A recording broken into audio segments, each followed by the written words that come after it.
everyone, welcome back to another new video. இந்த video வந்து போன வீடியோவோட ஒரு எக்ஸ்டென்ஷன் மாதிரி தான். போன வீடியோவில் இந்த ஸ்கெட்சை வந்து எப்படி கிரிட் மெத்தட் யூஸ் பண்ணி வரைகிறது அப்படின்றது சொல்லியிருந்தேன். மறந்துடாமல் அதை போய் பாருங்கள். இன்றைக்கி இந்த ட்ராயிங்காக நான் சார்கோல் பென்சில் தான் யூஸ் பண்ணுறேன். இது வந்து கேம்லினோட சார்கோல் பென்சில். அது மட்டும் இல்லாமல் இதோட ஹார்ட்னஸ் வந்து நியூட்ரல், அதாவது ரொம்ப ஹார்டாகவும் இருக்காது, ரொம்ப சாஃப்டாகவும் இருக்காது. சார்கோல் பென்சில்ஸை பொறுத்த வரைக்கும் நீங்கள் டார்க்கான ஏரியாவில் தான் ஆரம்பிக்கணும். ஏன்னா நீங்கள் அப்படி அழுத்தி வரையும் போது அதுலேருந்து நிறையா டஸ்ட்டு வரும்ல, அந்த டஸ்ட்டை வச்சே நம்ம மிச்ச இடத்துல தான் ஷேடிங் பண்ணிக்கலாம். எப்பயும் போல் நான் கண்ணில் இருந்து தான் ஆரம்பிக்கிறேன். இது எல்லாத்தையுமே பிளெண்ட் பண்ணுறதுக்கு நான் இன்றைக்கி பிளெண்டிங் ஸ்டம்ப் தான் யூஸ் பண்ண போகிறேன். இது வந்து ஸ்டெட்லரோட பிளெண்டிங் ஸ்டம்ப். இதுதான் இருக்கிறதுலே சின்ன சைஸு. இந்த பிளெண்டிங் ஸ்டம்ப் யூஸ் பண்ணும்போதே பாருங்களேன், அது வந்து கொஞ்சம் லைட்டாக அழுக்காகும். ஆனால் நம்ம அதை வந்து துடைக்கணுன்றதுலாம் அவசியம் இல்லை. அந்த அழுக்கார அந்த பிளெண்டிங் ஸ்டம்பை வச்சு நம்ம கொஞ்சம் ஷேடிங்ஸ்லாம் நம்ம பண்ணிக்கலாம். இந்த மாதிரி பிளெண்ட் பண்ணும்போது பாருங்களேன், அது கொஞ்சம் லைட்டாக டல் ஆகிடுச்சுல, அதனால் திருப்பி இன்னொரு லேயர் சார்கோல் பென்சில் கொடுத்துட்டு திருப்பியும் நம்ம பிளெண்ட் பண்ணணும். கண்ணில் இருக்கிற ஹைலைட்ஸ்க்கு நான் ஸ்டிக் இரேசர் யூஸ் பண்ணுறேன். இது வந்து டாம்போவோட மோனோ ஸ்டிக் இரேசர். இதை வச்சு அழிச்சாலே போதும், அங்கே இருக்கிற சார்கோல்லாம் வந்துடும். சில இடத்துல வந்து லைட்டாக ஷேட் பண்ணோம்ல, அதுக்கெலாம் நான் ப்ரஷ் யூஸ் பண்ண போகிறேன். இது வந்து ஃப்ளாட் ப்ரஷ். நான் வந்து ஒரு ரவுண்ட் ப்ரஷ்ஷும் யூஸ் பண்ணுவேன். நம்ம பென்சிலை துருவினதுக்கு அப்புறமாட்டி நிறையா வேஸ்ட் இருக்கும்ல, அந்த வேஸ்ட் எல்லாத்தையும் இந்த ப்ரஷ்ஷில் எடுத்துகிட்டு நமக்கு எங்கெல்லாம் ஷேடிங் வேணுமோ அங்கெல்லாம் நம்ம ஈஸியாக ஷேட் பண்ணிக்கலாம். சார்கோல் பென்சில்ஸ் வந்து கிராஃபைட் பென்சில்ஸ் கிடையாது. இது கிராஃபைட் பென்சில்ஸ் மாதிரியும் வேலை செய்யாது. உங்களுக்கு எங்கெல்லாம் வேணுமோ அங்கெல்லாம் ஷேட் பண்ணிட்டு நீங்கள் பிளெண்ட் பண்ணிட்டா எல்லாம் ஸ்மூத்தாக இருக்கும்னு நினச்சிங்கன்னா சத்தியமாக அது நடக்காது. ஏன்னா சார்கோல்ன்றது வந்து கரியில் தான் செய்கிறாங்க.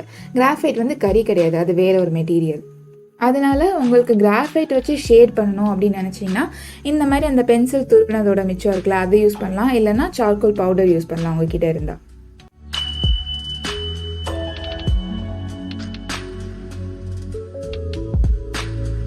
இப்போ வந்து பார்த்திங்கன்னா நான் லெஃப்ட் சைடில் இருக்கிற முடியெல்லாம் நான் வரைய போகிறேன். இது நான் ஏன் செய்கிறேன் அப்படின்னா, இந்த முடியை வரைகிறப்ப அதுலேருந்து நிறையா தூசி வருது பார்த்தீங்களா, அந்த தூசியை வந்து நான் ஷேட் பண்ணுறதுக்கெலாம் யூஸ் பண்ண போகிறேன்.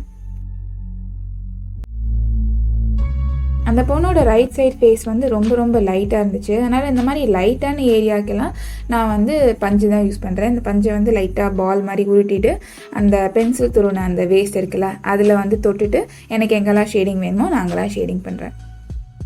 உங்களுக்கு சார்கோல் பென்சில்ஸை பற்றி இன்னும் கொஞ்சம் நிறையா தெரிஞ்சுக்கணும், இல்லை வேறு ஏதாவது வரையணும் அப்படின்னு நினச்சிங்கன்னா நீங்கள் இந்த வீடியோ பாருங்கள். இந்த வீடியோவில் எப்படி பூனை வரைகிறது அப்படின்றத நான் சொல்லியிருப்பேன். அதுவும் 3 ஸ்டெப்ஸில். ஒரு ஃபேஸ் வரைகிறதுல நீங்கள் ஃபோக்கஸ் பண்ண வேண்டியது என்னென்னா அந்த ஷேடிங் மட்டும்தான்.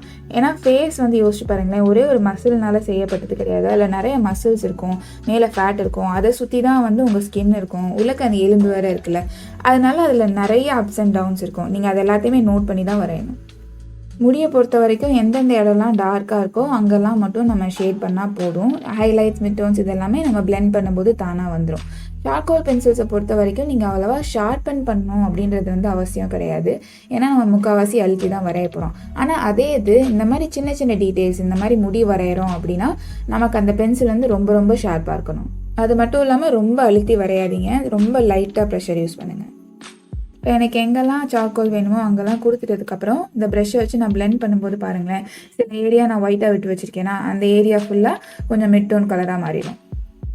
எனக்கு எந்தெந்த இடத்துலலாம் ஹைலைட்ஸ் வேணுமோ அங்கெல்லாம் நான் இந்த நீடபிள் இரேசர் யூஸ் பண்ண போகிறேன்.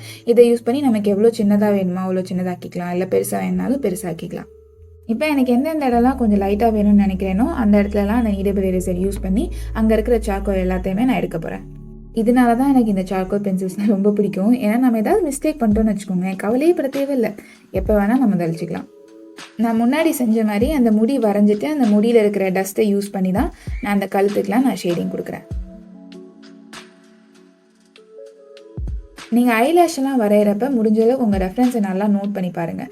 ஏன்னா கண் இமையெல்லாம் ஏதாவது ஒரு டைரெக்ஷனில் போகும், ஒரு மாதிரி வளைஞ்சிட்டு போகும். அதனால் அது எல்லாத்தையுமே நோட் பண்ணி அதே மாதிரியே வரைய பாருங்கள். அது மட்டும் இல்லாமல் ரொம்ப நிறைய ஐலேஷ் வரைஞ்சிங்கன்னா பார்க்க நல்லாவே இருக்காது. அதே சமயம் ரொம்ப ரொம்ப கம்மியாக வரைஞ்சிட்டிங்கனாலும் பார்க்க நல்லாவே இருக்காது. இப்போ வந்து என்னோடய ஃபேவரட்டான பார்ட், அது வந்து இந்த கலைஞ்சிருக்கிற முடி எல்லாத்தையுமே வரைகிறது. நீங்களே யோசிச்சு பாருங்களேன், என்ன தான் நம்ம நல்லா தலை சீவினாலும் அங்கங்கே முடி தூக்கிட்டு தானே இருக்கும். அப்போ அந்த முடியெல்லாம் வரையும் போது தான் நம்ம ட்ராயிங்கை பார்க்குறதுக்கு ரொம்ப நேச்சுரலாக இருக்கும். நீங்கள் வந்து இந்த படித்து சீவின முடி மாதிரி வரையணும்னு நினச்சிட்டு இந்த மாதிரி தூக்கிட்டு இருக்கிற முடியெல்லாம் வரையாமல் விட்டிங்கன்னு வச்சுக்கோங்களேன், அது பார்க்குறதுக்கு நேச்சுரலாகவும் இருக்காது. அது மட்டும் இல்லாமல் இந்த மாதிரி கொஞ்சம் லைட்டாக வந்து இம்பர்ஃபெக்டாக இருந்தால் தான் பார்க்குறதுக்கு அழகாகவும் இருக்கும். இப்போ அந்த முடியில் இருக்கிற ஹைலைட்ஸ்க்கு நான் அந்த ஸ்டிக் இரேசர் தான் யூஸ் பண்ணுறேன். ஒருத்தரோட ஃபேஸ் வரைகிறது தான் ரொம்ப ரொம்ப கஷ்டமான விஷயம். எனக்கு தெரியும் இந்த வீடியோவில் எப்படி கண் வரையணும், மூக்கு வரையணும்லாம் நான் சொல்லலை. உங்களுக்கு அப்படி தனியாக ஒரு வீடியோ வேணும்னு நினச்சிங்கன்னா கீழே கமெண்ட் செக்ஷனில் எனக்கு கமெண்ட் பண்ணுங்கள். கடைசியாக இந்த மொத்த ட்ராயிங்கையுமே நான் இந்த கேமலோட ஃபிக்ஸட் ஸ்ப்ரே யூஸ் பண்ணி நான் ஸ்ப்ரே பண்ண போகிறேன். இது வந்து என்ன பண்ணும் அப்படின்னா அந்த சார்கோலை வந்து அழியாமல் பார்த்துக்கும். இந்த வீடியோவில் நான் என்ன மெட்டீரியல் யூஸ் பண்ணினோ அது எல்லாமே கீழே டிஸ்கிரிப்ஷன் பாக்ஸில் உங்களுக்கு நான் லிங்க் கொடுத்துருக்கேன். மறந்துடாமல் அதை போய் பாருங்கள். இன்றைக்கி இந்த வீடியோ முடிஞ்சுது. நான் அடுத்த வீடியோவில் அவங்க எல்லாத்தையும் பேசுகிறேன். பாய், டேக் கேர்.